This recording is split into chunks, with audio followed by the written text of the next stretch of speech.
It's the second day in our National Marriage Week series, and today we take an inside look into military marriages. The spouses of our military are heroes, of course, themselves, sacrificing along with their significant others for the safety of our country. Joining us now is military mother, wife, military family financial expert, and author of Heroes at Home, Help and Hope for America's Military Families, Ellie Kay. Ellie, thanks for joining us this morning.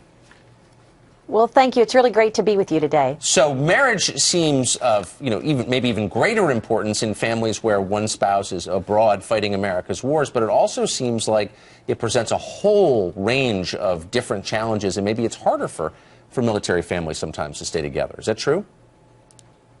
Well, it really is. And one of the greatest challenges, of course, are money matters. And one of the reasons that our Heroes at Home financial event is going on is because financial matters actually impact military readiness. So the stakes are a lot greater.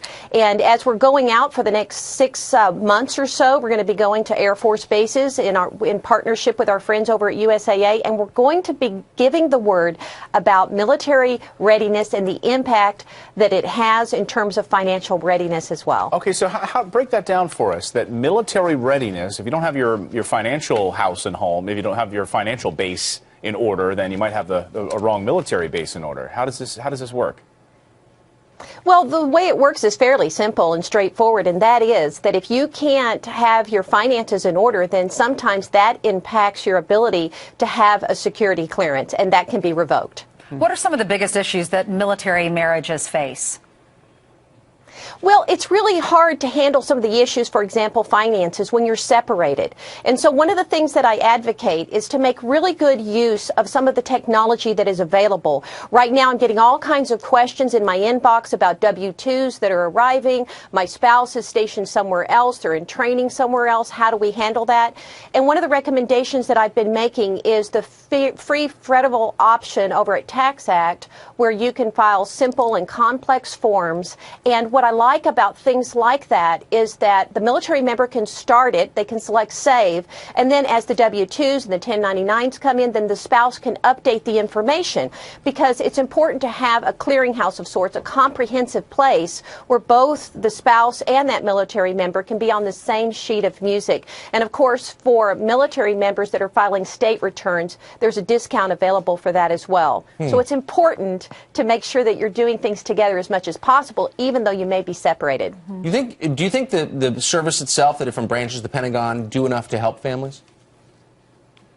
I think that they're trying to do a lot of things if military families will take advantage of it. For example, we work a lot with the Yellow Ribbon Air Force Reserve program. Military families can fly out to these different locations to participate in that. The Navy SEALs have the NSW resiliency conferences if the military members will participate in that along with their spouses. So I think the resources are there.